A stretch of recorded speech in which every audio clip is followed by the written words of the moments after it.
Hello, everybody. In our parsha, we are told of the mitzvah of tithing. Aser ta'aser eit kol tvuat zarecha hayotze asadeh shana shana.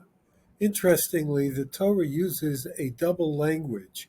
Aser ta'aser, tithe ye shall surely tithe, which is one way of understanding the kefel halashon.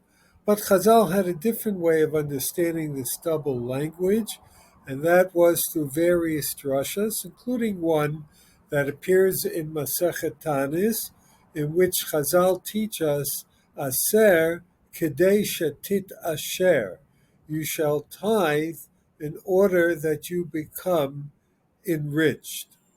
Now, there is a collection of midrashim, quote unquote, called Medrash Pliya. Actually, many of these so-called midrashim are not authentic midrashim, but are valuable rabbinic teachings and sayings nonetheless.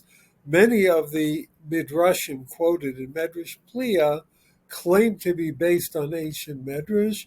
They may or may not be. In any event, on this pasuk aser to aser, we have a very curious statement in Medrash Pliya.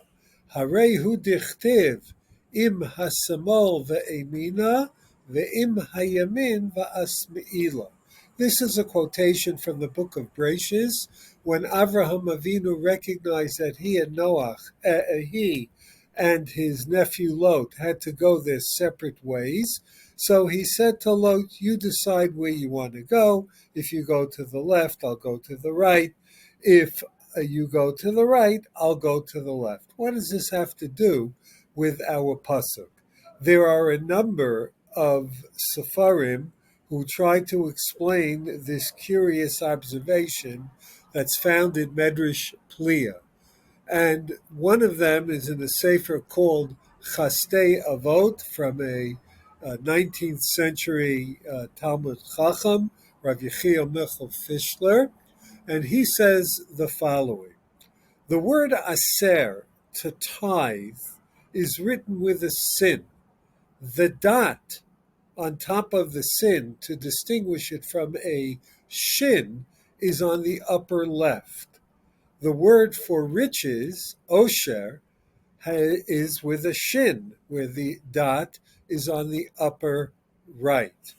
Now, people are want to protect their material goods, and therefore they don't spend it willy-nilly.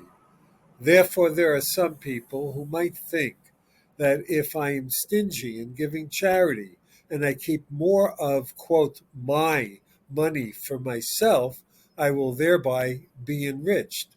And the Torah is telling us, aser kedei shetit asher.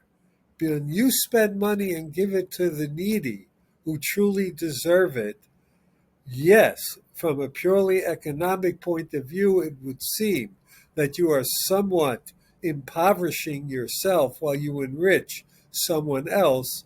The truth is you will not lose out from that. Similarly, Chazal Darshan, people who are not stingy in their expenditures, L'Kavod Shabbos, will not economically lose because of these increased expenditures. And so, Aser Kedei Shetit Asher is exactly a play on the words of Avraham Avinu.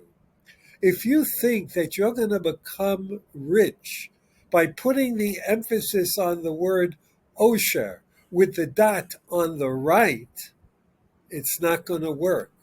But if you put the dot on the left in terms of eser, of tithing, of giving tzedakah, im hasamol, then at the end of the day, the dot will be put by HaKadosh Baruch Hu on the right-hand side, turning it into a shin of osher, of riches.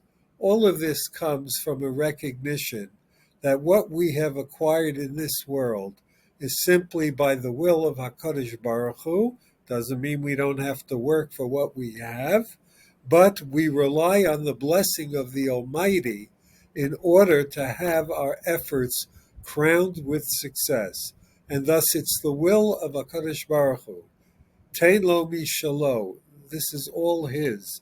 And he wants us to use it wisely, to use it in an ethical way, to use it in a compassionate manner of giving tzedakah. Im hasimol aimina. If you give tzedakah, meiser, you tithe, you look for the needs of the other, HaKadosh Baruch Hu will look for your needs with a shin of riches and osher. Shabbat Shalom.